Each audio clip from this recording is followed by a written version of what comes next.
Judgement आप पढ़ो, ये जजमेंट तमाम चीजों को खोल देगा। मुझसे कहा कि आप खामोश हो जाओ ओवैसी, तुम मत बोलो। मैंने कहा मौत मेरे को खामोश कर सकती, जब तक अल्लाह जिंदा रखेगा मैं सच्चाई को बयान करूंगा और बयान करता रहूंगा। आज बोलो खामोश हो जाओ। मैं जब कह रहा था तो कोई बोल रहे हैं मत बोलो, इनको क्या है, ये भड़काऊ भाषण दे देते, इनको क्या है, इनको टीवी पे जाके बोलने का शौक है। आज क्या हुआ महाराष्ट्र के चुनाव में? औज़ु बिल्लाहि मिनश शैतानिर रजीम, बिस्मिल्लाहिर्रहमानिर्रहीम, अस्सलामु अलैकुम व रहमतुल्लाहि व बरकातहू।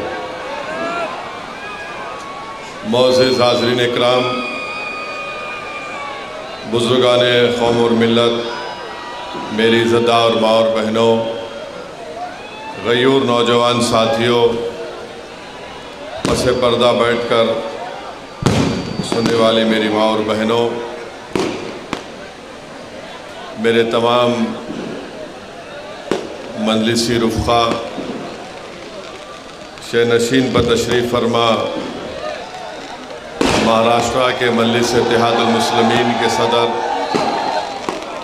वो साबिक़ा रुकने पार्लिमान मोहतरम जनाब सैयद इम्तियाज़ जलील साहब,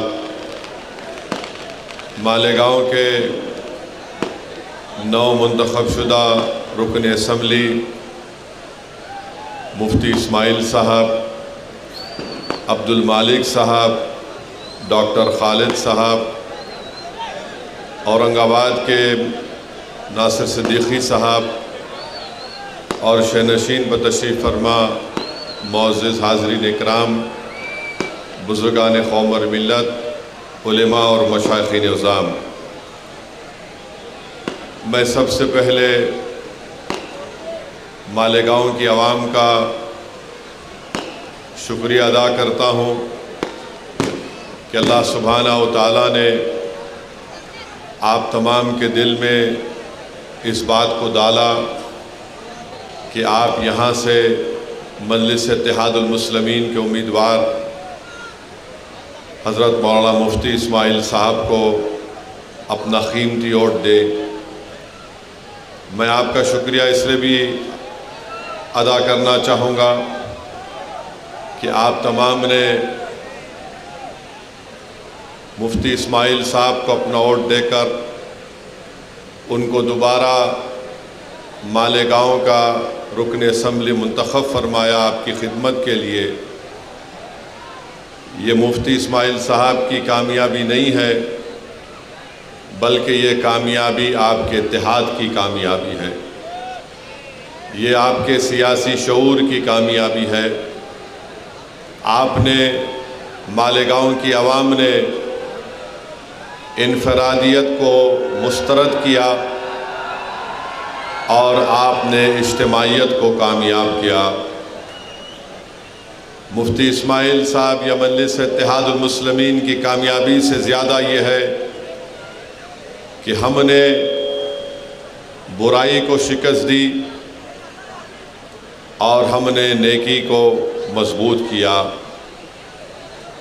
आपने मजलिस इत्तेहादुल मुस्लिमीन के उम्मीदवार को कामयाब करके पैगाम दिया कि आप मालेगांव में किसी भी किस्म की गुंडागर्दी को बर्दाश्त नहीं करते हैं, आप यहाँ पर अमन चाहते हैं।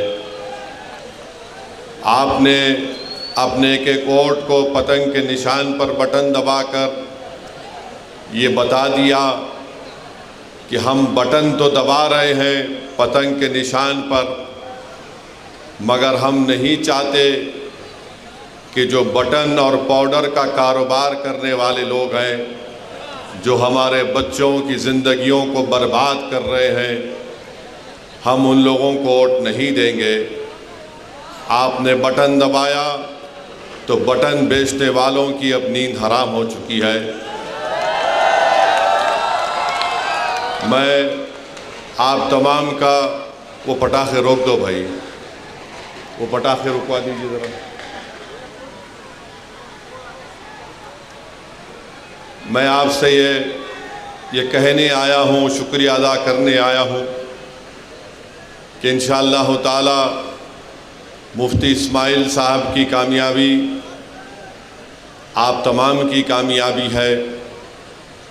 मैं अपनी आवाज़ के ज़रिए हमारी इज़्ज़तदार माँ और बहनों का भी शुक्रिया अदा करना चाहूँगा कि उन्होंने मजलिस इत्तेहादुल मुस्लिमीन से अपनी बेपनाह मोहब्बत और वाबस्तगी का सबूत देकर यहाँ पर उन्होंने इत्तेहाद को कामयाब किया। मजलिस इत्तेहादुल मुस्लिमीन के उम्मीदवार की कामयाबी इज्तिमाइयत की कामयाबी है। जो लोग इलेक्शन लड़ रहे थे मुफ्ती इस्माइल साहब के ख़िलाफ़, वो ये समझ रहे थे कि हमको इलेक्शन जीतना इसलिए ज़रूरी है कि हमको अपनी ताकत में इजाफ़ा करना है ताकि हम अपने मालेगांव के गरीब आवाम पर जुल्म कर सकें। वो इलेक्शन दौलत की बुनियाद पर इसलिए लड़ रहे थे क्योंकि उनको ये उम्मीद थी कि हम दौलत कमा लेंगे जीतने के बाद। बहरहाल मेरे अज़ीज़ दोस्तों और बुज़ुर्गों, मैं आप तमाम को सलाम करता हूँ। मजलिस इत्तेहादुल मुस्लिमीन के तमाम ज़िम्मेदारों को, अरकान का शुक्रिया अदा करता हूँ और उन तमाम लोगों का भी शुक्रिया अदा करता हूँ जो खामोशी के साथ मजलिस इत्तेहादुल मुस्लिमीन के उम्मीदवार की कामयाबी के लिए बहुत मेहनत किए, जुस्तजू किए, अपने रातों की नींद को बर्बाद किया और मुफ्ती इस्माइल साहब और मजलिस इत्तेहादुल मुस्लिमीन को यहाँ से कामयाब और कामरान किया। अब हम मुफ्ती इस्माइल साहब से भी गुजारिश करते हैं कि मुफ्ती इस्माइल साहब बहैसियत रुकन असम्बली मालेगांव में जो गुंडागर्दी करने की कोशिश करेगा, मुफ्ती इस्माइल साहब गुंडागर्दी को यहाँ से ख़त्म करेंगे। हम उम्मीद करते हैं और हमको यकीन है कि मुफ्ती इस्माइल साहब जो ड्रग का कारोबार कर रहे हैं, जो बटन के नाम पर या पाउडर के नाम पर, मुफ्ती इस्माइल साहब अपनी पूरी ताकत लगाकर उन कारोबार करने वालों का ताक़ुब करेंगे और वो मालेगांव की सरज़मीन पर वो नज़र नहीं आएंगे इंशाअल्लाह ताला। जो लोग ड्रग्स का कारोबार कर रहे हैं वो दूर रहें हमसे, मालेगांव से दूर चले जाएं, क्योंकि मुझे मालूम हुआ कि यहाँ पर पुलिस ने भी बटन या पाउडर ख़रीब 2,27,000 की लागत का यहाँ पर पकड़ा भी है इलेक्शन के बाद। मैं पुलिस वालों का भी शुक्रिया अदा करता हूँ इस मामले में, क्योंकि उन्होंने ऐसे लोगों के ख़िलाफ़ उनको कार्रवाई करने की ज़रूरत है जो हमारे मुल्क और हमारे मालेगांव की नस्लों को बर्बाद करना चाहते हैं। अगर आवाम साथ देती रही तो यकीनन इंशाअल्लाह ताला मजलिस इत्तेहादुल मुस्लिमीन और तमाम मजलिस के ज़िम्मेदारान इस मालेगांव से ये तमाम नशे के कारोबार करने वालों को मुक्त करेंगे।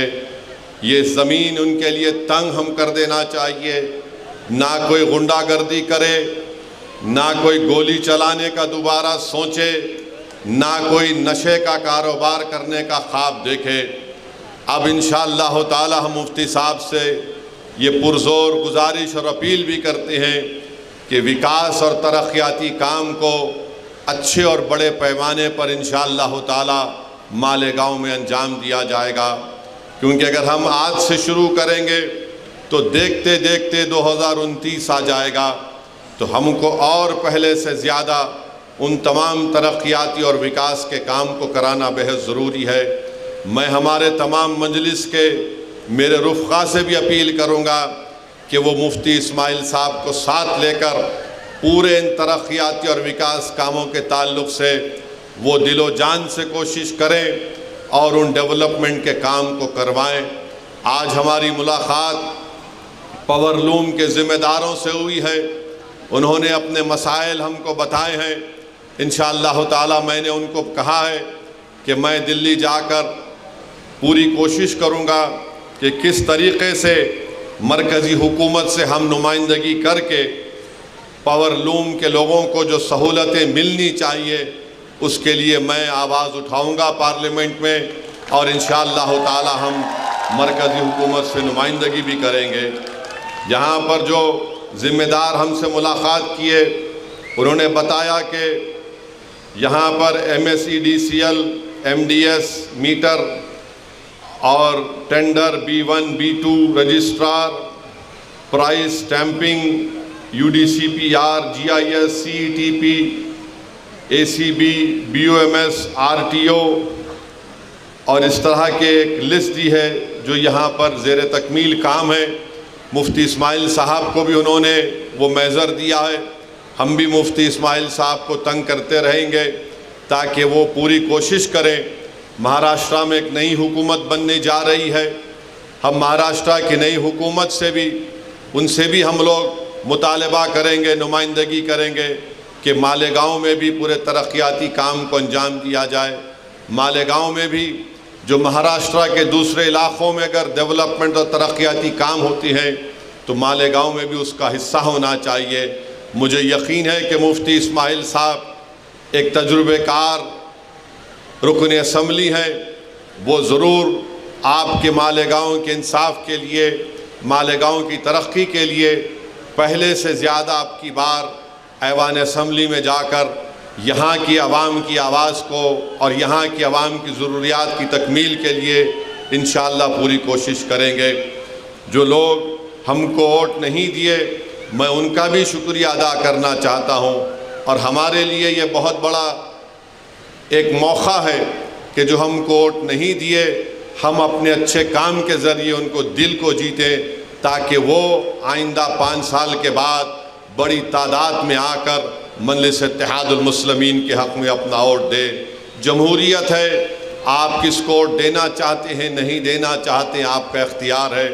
मगर जो प्रोपेगेंडा यहाँ पर किया गया था, जो अज़बियत के मज़ाहरे यहाँ पर किए जा रहे थे, जो यहाँ पर एक नंगा नाच हो रहा था तशद्दुद का, गुंडागर्दी का, ड्रग्स के कारोबार का, मैं आपको सलाम करता हूँ लाखों बार कि आपने उन तमाम ताकतों को मुस्तरद किया।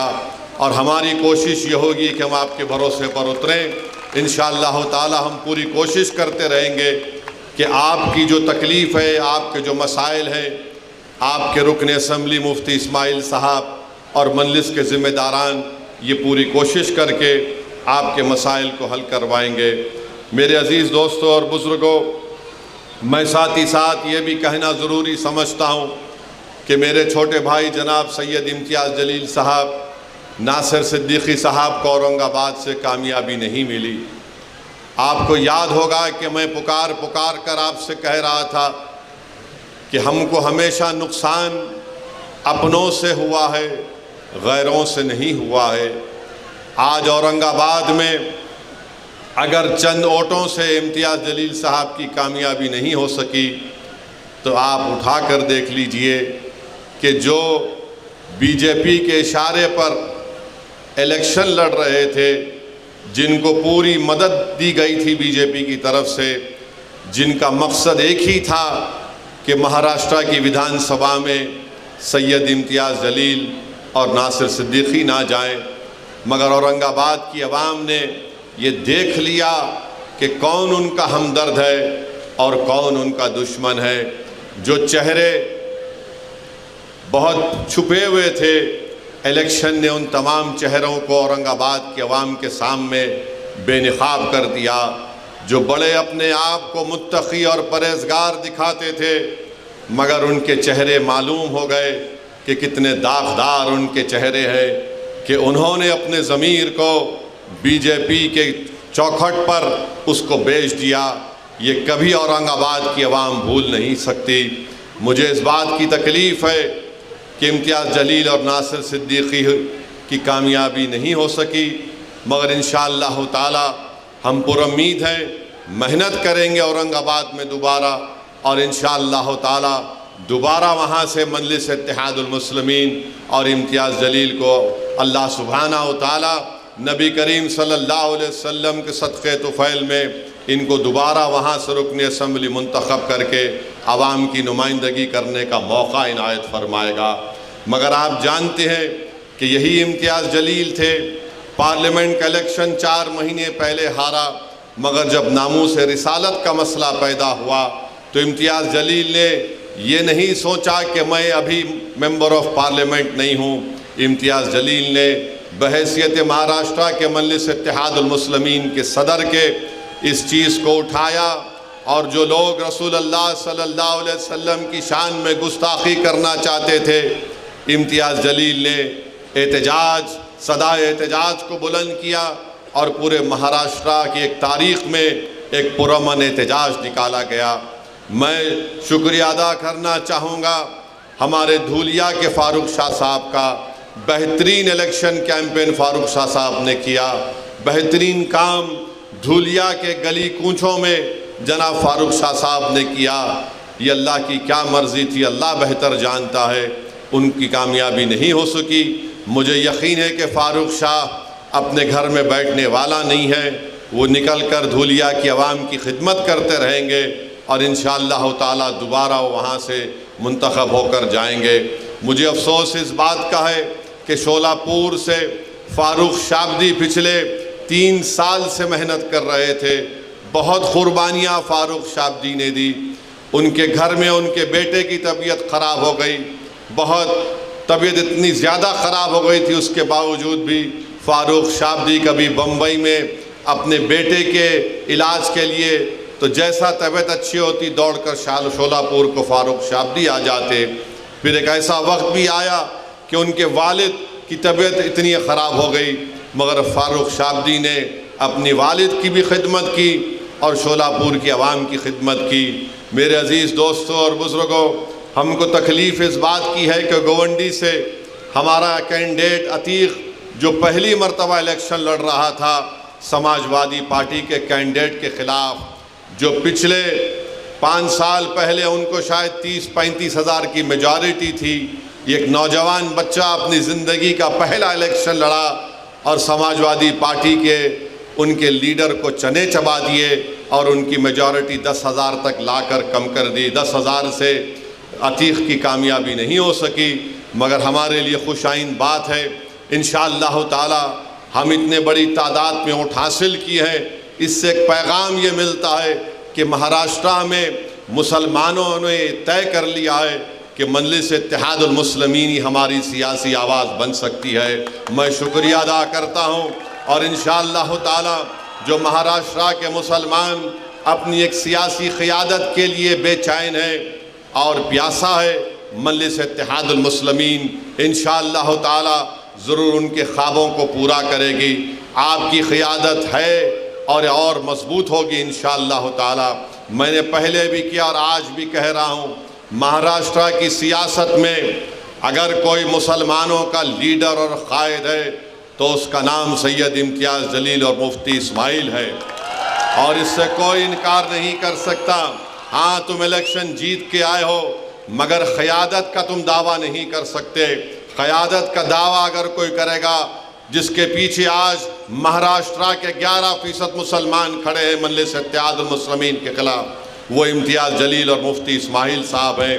मैं आपसे अपील कर रहा हूँ कि हमको अपनी जमात को और मजबूत करना है। डरने और घबराने की ज़रूरत नहीं है। जिस किसी की हुकूमत बनती है बनने दीजिए, मगर मुझे यकीन है कि मजलिस इत्तेहादुल मुस्लिमीन के रुकन असम्बली मुफ्ती इस्माइल साहब बेबाक तरीक़े से गरीब और मज़लूम आवाम की आवाज़ को उठाएंगे और इंशाअल्लाह ताला आपके मसाइल को हल कराने की वो पूरी कोशिश करेंगे। मेरी आपसे गुजारिश है कि आप मुफ्ती इस्माइल साहब की सेहत के लिए भी दुआ फरमाइए। मगर मालूम भी हुआ कि कल मुफ्ती इस्माइल साहब कहीं पर बैठकर कलेजी खा रहे थे।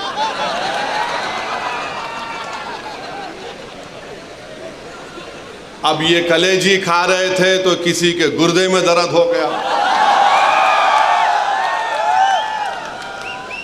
यानी किसी का दिल रखने के लिए मुफ्ती साहब बोले ला दे दे, थोड़ा चख लिए, नहीं कलेजी खाए, अब कैसा तबीयत अच्छी हो गई।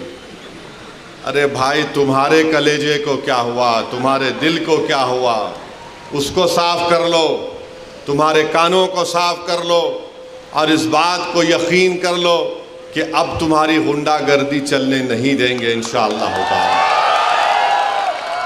हमारी कोशिश ये होगी कि मालेगांव में और इत्तेहाद मजबूत हो।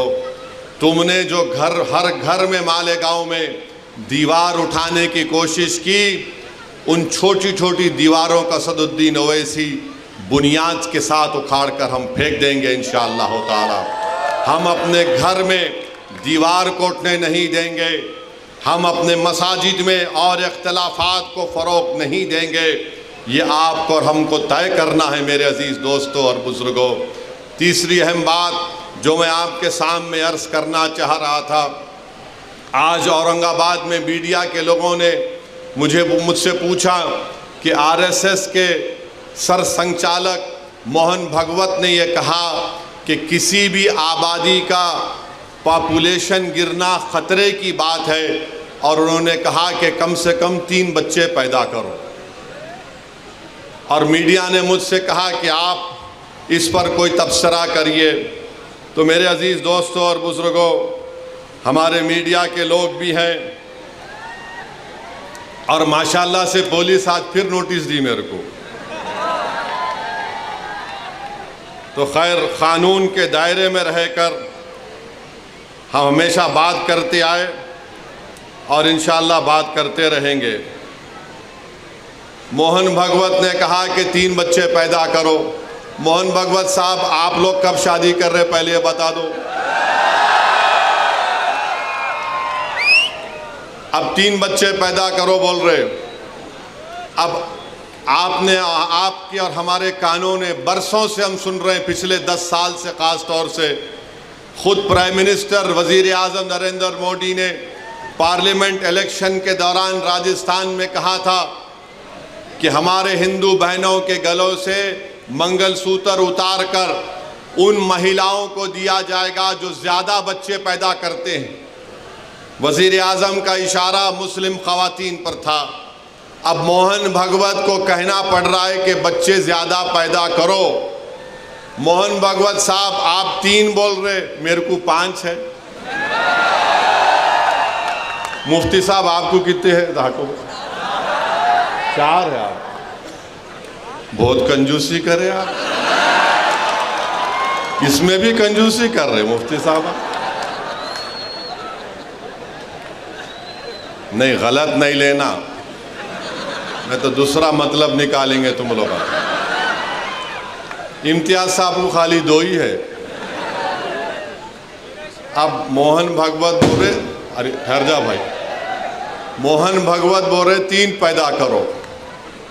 ऑर्गेनाइज़र आरएसएस की एक मैगज़ीन है तायीद करने वाली, अक्टूबर 2021 को ऑर्गेनाइज़र मैगज़ीन ने लिखा कि मुसलमानों की आबादी बहुत बढ़ रही है, इसको कम करना चाहिए। अब मोहन भागवत बोल रहे 3 पैदा करो। झारखंड में इलेक्शन हुआ, झारखंड में बीजेपी ने एक इश्तिहार बनाया, और इश्तिहार ये था कि एक हमारे हिंदू भाई बहन घर में बैठकर खाना खा रहे हैं, टेबल पर खाना खा रहे हैं, घर के अंदर बेल बजती है, जब दरवाज़ा खोलते हैं तो क्या देखते हैं कि घर के बाहर कम से कम 40-50 मुसलमान खड़े हुए हैं, बुरखापोश ख़वातीन खड़े हुए हैं, टोपी पहनने वाले मुसलमान पहने हुए। अचानक हिंदू बहन के घर में आ गए और घुस के खाना वाना बैठकर घर में बैठ गए। इलेक्शन कमीशन को वो एडवर्टाइजमेंट को बैन करना पड़ा। अब मोहन भागवत बोल रहे 3 बच्चे पैदा करो। भाई, वो पटाखे बंद कर दीजिए, तकरीर हो रही है, पटाखे मत फोड़िए वरना मैं बैठ जाता हूं। फिर मोहन भागवत जो बोल रहे हैं, मैं आपको बता रहा हूं कि कितने मर्तबा हमने सुना कि मुसलमान आबादी बहुत बढ़ा रहे। हकीकत यह है कि 2060 में, अभी हम 2024 में हैं, 36 साल के बाद हमारे हिंदू भाई बहनों की आबादी स्टेबलाइज हो जाएगी 74.7% पर, और उसके 40 साल बाद 2100 ईस्वी में मुसलमानों की आबादी स्टेबलाइज हो जाएगी 18.8%।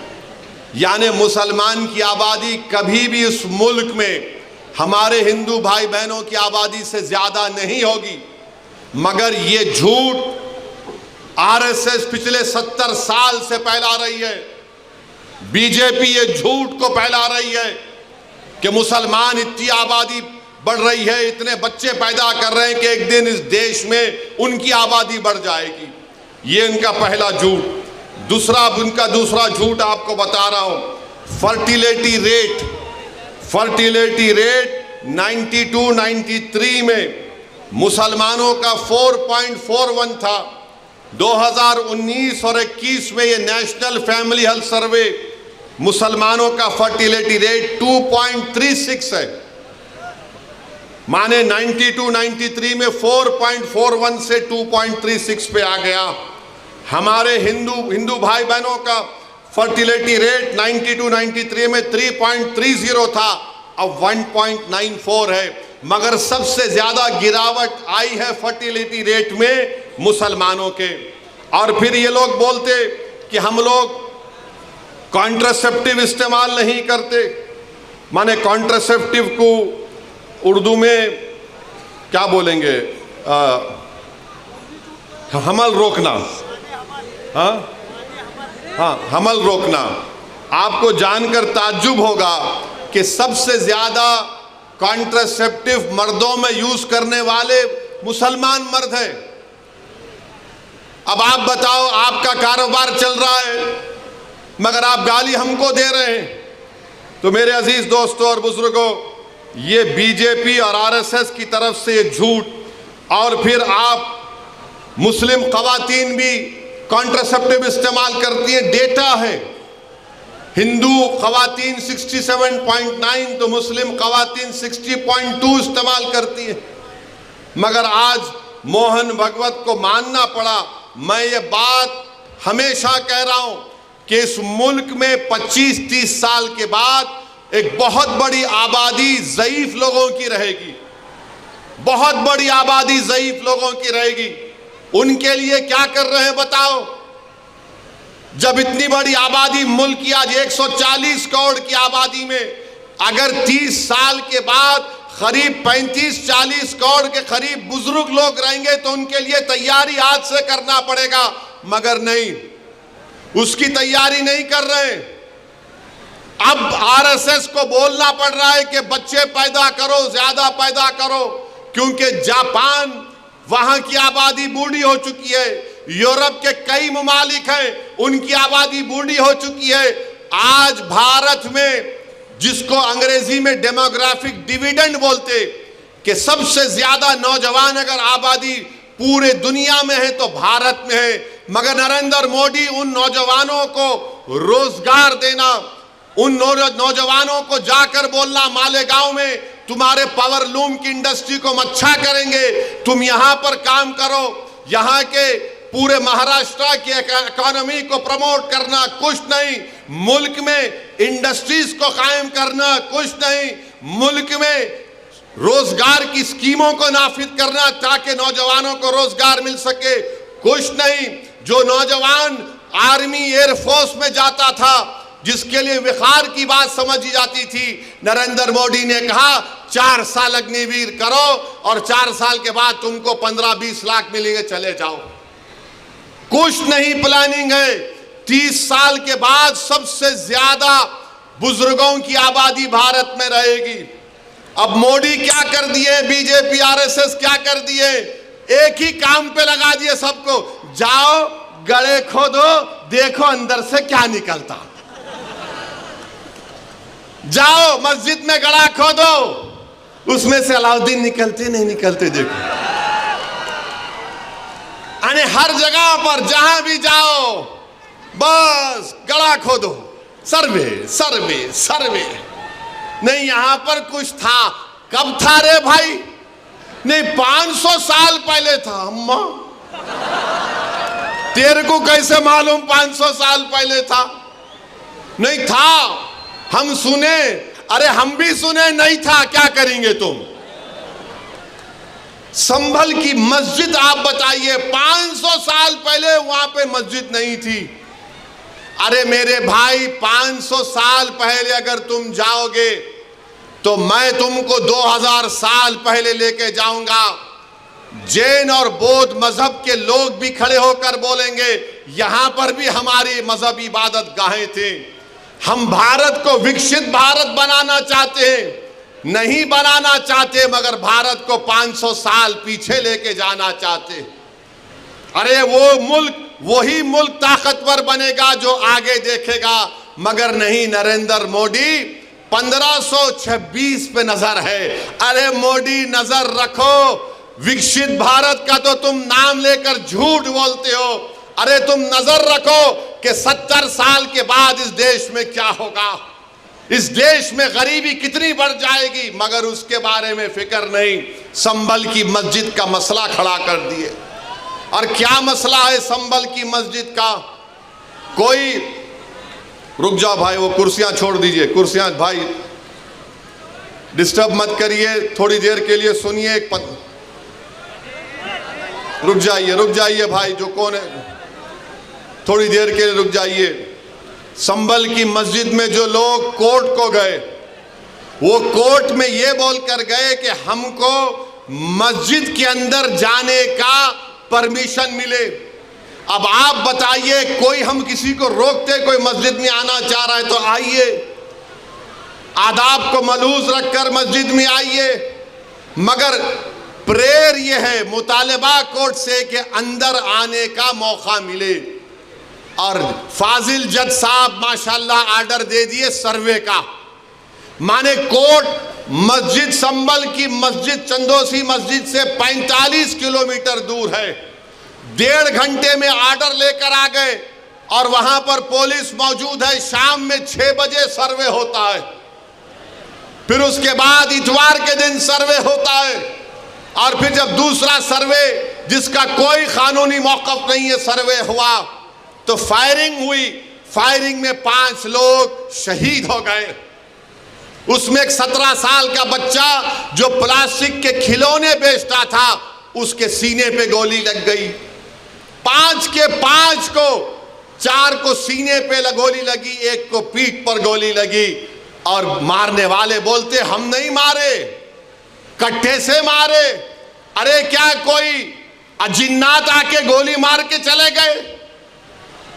आप गोली चला रहे हैं, वीडियो है, और बोल रहे हैं कि नहीं हम नहीं चलाए, कट्टे से मारे। तुर्क और पठानों का झगड़ा था? नहीं था झगड़ा। तुर्क पठान का मस्जिद पे झगड़ा कभी था ना कभी रहेगा इंशाअल्लाह ताला। आप कह रहे हैं झगड़ा था, मगर 5 लोग शहीद हो गए, अपनी जानों को गंवा दिए। अगर वो लोग कोर्ट को नहीं जाते तो क्या ये 5 बच्चे मरते थे? क्या ये तशद्दुद होता था संभल में? मेरे भाई, आज आप देख रहे हैं ये संभल में हुआ, और इल्जाम मुझ पर लगाया जाता है। असदुद्दीन ओवैसी तुम ये बोल रहे हो, तुम वो बोल रहे हो। बार बार मुझे व्हाट्सएप के ऊपर, कभी SMS के जरिए, कभी फुलां के जरिए धमकी दी जाती है। अरे जालिमो, याद रखो, मैं मस्जिद बचाने के लिए, खानखाहों को बचाने के लिए, दरगाहों को बचाने के लिए, वक्फ की जायदाद को बचाने के लिए, जमहूरियत को बचाने के लिए, कानून की बालादस्ती के लिए, इंसाफ के लिए मैं एक बार नहीं 1000 मर्तबा मरने को तैयार हूं। तुम क्या करोगे बताओ? तुम समझ रहे कि हम खामोश बैठ जाएंगे? ऐसे 12 दरगाह और मसाजिद पर केस डाल दिया गया है कि यह मस्जिद नहीं थी, फुला था, ये था। सलीम चिश्ती रहमतुल्लाह अलैह की दरगाह पर केस डाल दिया गया। सुल्तान हिंद ख्वाजा अजमेरी के आस्थाने पर केस डाल दिया गया। और क्या बोलते हैं, केस डालने वाला कौन है मालूम आपको? ये मेरे घर के पास दिल्ली में आकर मेरे घर के ऊपर जो नेम प्लेट है उसको तोड़ा, पत्थर फेंके घर में मेरे, और उसके बाद मेरे नेम प्लेट पर कालिक डालकर धमकी दिया कि ओवैसी तेरे को देख लेंगे। अरे कमीने, कभी बोल कर आना, मर्द का बच्चा है तो मैं ठहरता हूं सामने। बस आते कैमरा लेके फाइबे फेंक के भाग। अरे बोल क्या, आ रहा हूं कल तेरे पास तो मैं भी ठहरता हूं, देखेंगे 6 फुट 2 इंच क्या करता है। वो आदमी अब कोर्ट को गया, सुप्रीम कोर्ट के वकील को थप्पड़ मारा। 2016 में दिल्ली की पुलिस ने उसको तड़ी पार का नोटिस दिया। वो कोर्ट में केस डाल रहा है कि ख्वाजा अजमेरी का आस्थाना नहीं है, वहां पर कोई और जगह थी। हवाला क्या दे रहा है? 1901 की किताब, 1901 की किताब का भरोसा करेंगे या फिर 13वीं सदी की किताब खजाइने फुतुहा, जिसको अमीर खुसरो रहमतुल्लाह अलैह ने लिखा? किसकी किताब का यकीन करेंगे? 1901 में कोई दीवाना लिख रहा नहीं, रिवायत ये बताती है। अबे रिवायत बहुत बातें बताती है, यकीन कर लेंगे क्या? पार्लियामेंट ने कानून बनाया कि 15 अगस्त 47 को जो मस्जिद, मंदिर, गिरजाघर, गुरुद्वारा रहेगा वो सील है, बंद है, उस पर कोई छेड़खानी नहीं होगी, उसका कन्वर्जन नहीं होगा, उसका कैरेक्टर नहीं बदला जाएगा। मगर ये क्या हो रहा है? क्या हो रहा है हमारे मुल्क में? 800 साल की दरगाह ख्वाजा गरीब नवाज सुल्तान हिंद की। और सुनो इख्तिदार की कुर्सियों पर बैठने वालों, दिल्ली के इख्तिदार पर बैठने वाले, सुनो, ख्वाजा हिंदुस्तान का सुल्तान है, उसके बाद कोई सुल्तान को नहीं मानते हम। ख्वाजा के आस्थाने पर चले गए, गरीब नवाज के आस्थाने पर चले गए। अरे कौन सी किताब तुम्हारी? नहीं, वो फुला दीवार को ऐसा खिकोरे तो उसको ऐसा रंग निकाले तो छतरी निकलती। अबे तेरे घर में मैं अगर 1000 फीट खोदा तो उसमें भी खाने जहां खां की मलबा निकलता, क्या करेगा? दे देता मेरे को, क्या करेंगे? नहीं, वो था। याद रखो, ये मुल्क कमजोर हो जाएगा। 5 बच्चों की जानें चले गई, वो मरे नहीं, वो शहीद हैं। तुमने उनको गोली मारकर उनका कत्ल किया है, तुम कातिल हो। तुमने गरीब माँ बाप को अपनी औलाद से महरूम कर दिया है। अरे ये मीडिया को लीक करते नहीं, वो पत्थर फेंक रहे, वो फुला कर रहे। अरे मस्जिद है, अल्लाह का घर है, तुमको क्या राइट देता है? किसी भी इबादतगाह पर अगर तुम जाओगे तो लोग क्या खामोश बैठ जाएंगे? 800 साल की दरगाह, वहां बोल रहे नहीं, ये नहीं था, वो नहीं था। हम भारत के प्रधानमंत्री से पूछना चाह रहे, नरेंद्र मोदी, क्या आप ये तमाम इन लोगों को रोकेंगे या फिर ये देश इसी तरह चलता रहेगा कि हर मस्जिद पे सवाल कर दो, हर दरगाह पे सवाल उठा दो? मेरे भाई 12 मुकदमे आयद हो चुके हैं ज्ञानवापी पर, मथुरा की शाही ईदगाह पर। वहां पर तो 1965 में मुसलमानों ने हिंदू भाई बहनों से मिलकर बैठकर तस्वीया कर लिया। 8 एकड़ जमीन मुसलमानों ने वक्फ की दी कि लो ये कृष्ण जन्मस्थान है, आपके लिए मोतबर जगह है, आप बनाओ यहां पर। 65 में सुन्नी वक्फ बोर्ड की इजाजत से एग्रीमेंट हो गया हिंदू मुसलमान में। 2023 में कोई आके बोला वो कौन हिंदू होते, वो पूरी जगह हमारी है। टीले वाली मस्जिद लखनऊ की, ऐसे 12-13 मुकामात हैं। सुप्रीम कोर्ट ने राम मंदिर के फैसले में कहा कि 91 का एक्ट भारत के संविधान का एक अटूट हिस्सा है। और फिर उसके बाद डीवाईसी जो सीजीआई थे वो खामोश हो गए। ओरल ऑब्जर्वेशन किया कि नहीं, सर्वे को असर्टेन करने में क्या बुरी बात है? अरे बुरी बात यह है कि सर्वे कोई एकेडमिक एक्सरसाइज नहीं है। सर्वे क्यों किया जा रहा है? ज्ञानवापी मस्जिद में वजू खाने को सील हो गया। ज्ञानवापी मस्जिद के जुनूबी तरफ हमारे पास नहीं है, वक्फ की जायदाद नहीं है, वो क्या क्या करेंगे आप? और जब बाबरी मस्जिद का फैसला आया था, मैं पुकार कर कह रहा था ये गलत फैसला है, इसके बाद बहुत सी चीजें खुलेंगे। तो मेरे खिलाफ ये वही लोग हैं जो आज इस असेंबली के इलेक्शन में इनको और दो उनको और दो ऐलान किए थे। वो लोग मुझे फोन करके बोले आप ऐसा क्यों बोल रहे हैं, आप इम्यूनेशन दे रहे हैं बीजेपी को। मैंने कहा हजरत दामन बरकाता हो, जजमेंट आप पढ़ो, ये जजमेंट तमाम चीजों को खोल देगा। मुझसे कहा कि आप खामोश हो जाओ ओवैसी, तुम मत बोलो। मैंने कहा मौत मेरे को खामोश कर सकती, जब तक अल्लाह जिंदा रखेगा मैं सच्चाई को बयान करूंगा और बयान करता रहूंगा। आज बोलो खामोश हो जाओ। मैं जब कह रहा था तो कोई बोल रहे हैं मत बोलो, इनको क्या है, ये भड़काऊ भाषण दे देते, इनको क्या है, इनको टीवी पे जाके बोलने का शौक है। आज क्या हुआ महाराष्ट्र के चुनाव में, क्या बीजेपी ने क्या कहा जा जाकर? आज हमारे पास करण जैसे, क्या नाम है, यूसुफ पुंजानी आकर तकरीर करके गए, मैं इलेक्शन जीतने का हार गया। उन्होंने कहा कि बीजेपी ने पूरे महाराष्ट्र में प्रचार कर दिया कि फतवा जीतेगा या भगवा जीतेगा। बताओ ये कौन है लोग? अरे आपको अगर इलेक्शन लड़ना है लड़ो, आगे बढ़ो, सिर्फ बैठ कर ऐलान करने से नहीं होता, इलेक्शन लड़ो, मालूम होता आपको कैसे वोट हासिल करना पड़ता है।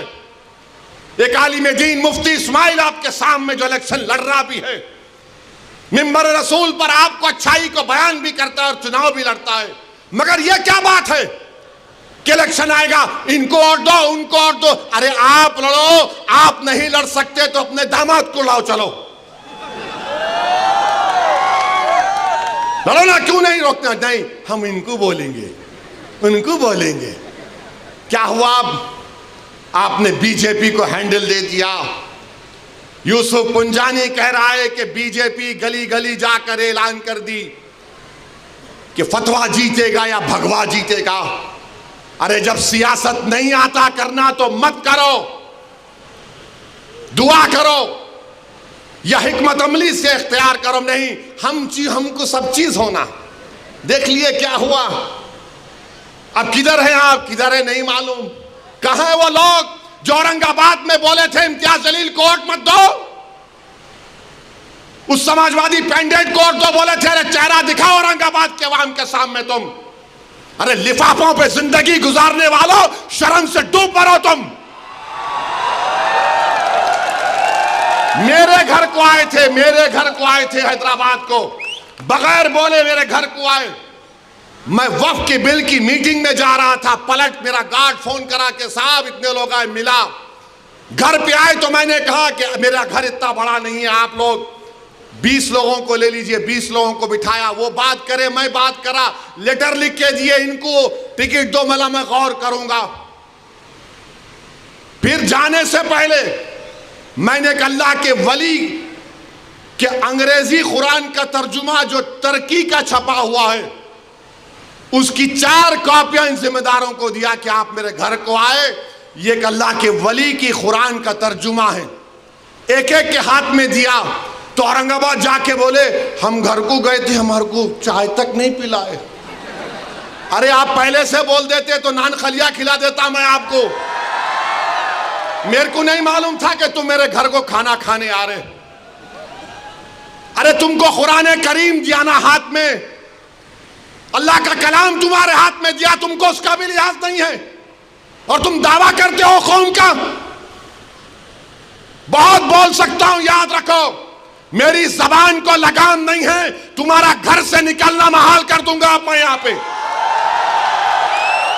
मेरे भाई इमाम शाफई मुफ्ती साहब बैठे हुए, इमाम शाफई रहमतुल्लाह अलैह का जमाना है।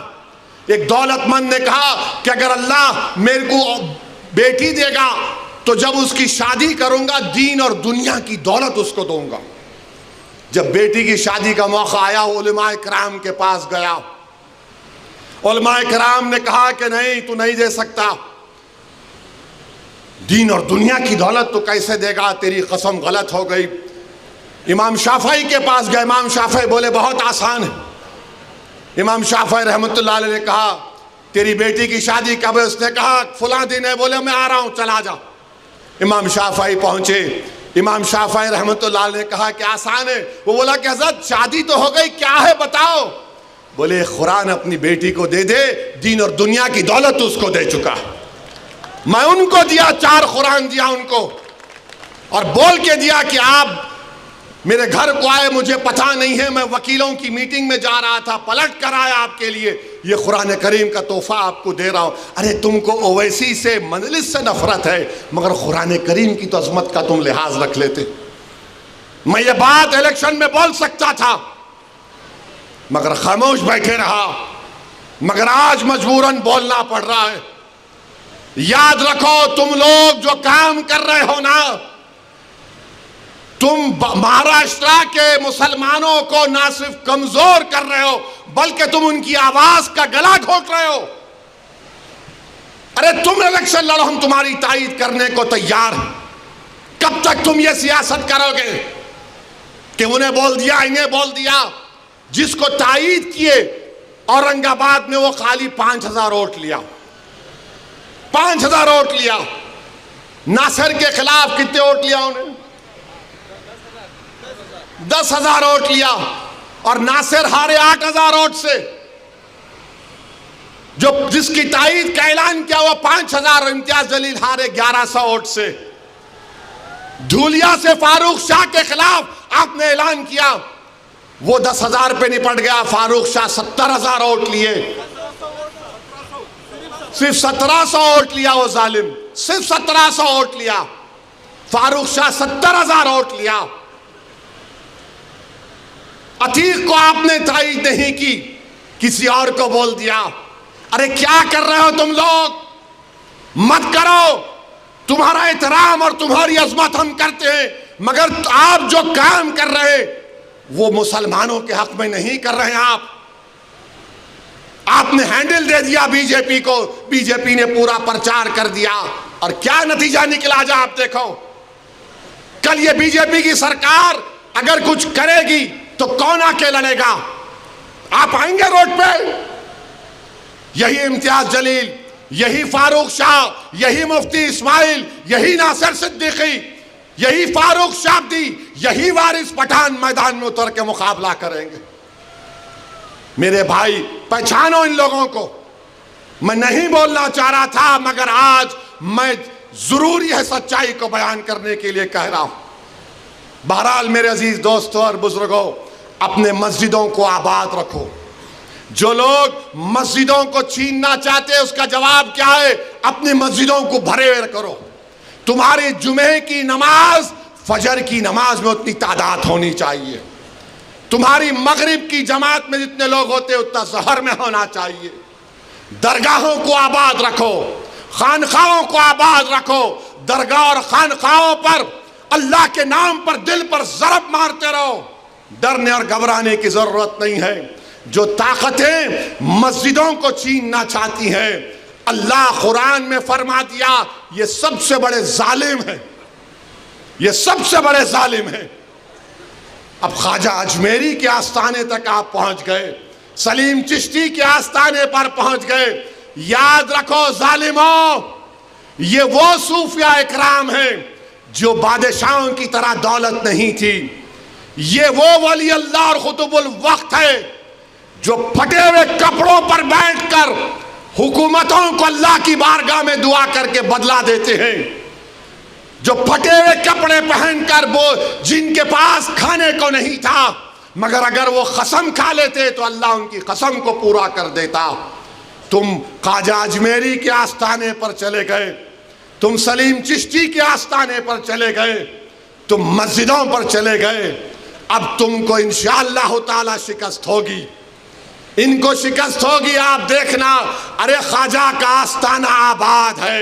मुगल खत्म हो गए, ख्वाजा का आस्थाना आबाद है। अंग्रेज खत्म हो गए, ख्वाजा का आस्थाना आबाद है। अरे जालिम का जालिम आकर चले गया, ख्वाजा का आस्थाना आबाद है। हमारे मदरसे, कई वजीर आजम को देखे, मदरसे आबाद। अल्लाह का घर आबाद रहेगा। और अल्लाह के घर को आबाद कौन करेगा? जो अल्लाह पर भरोसा करता है और किसी से नहीं डरता सिवाय अल्लाह के, और आखिरत पर भरोसा करता है। तो नौजवानों, अपने इबादतगाहों को मजबूत रखिए, उसको आबाद रखिए। आपका फिर से शुक्रिया बहुत बहुत। वाखिर दावा अल्हम्दुलिल्लाहि रब्बिल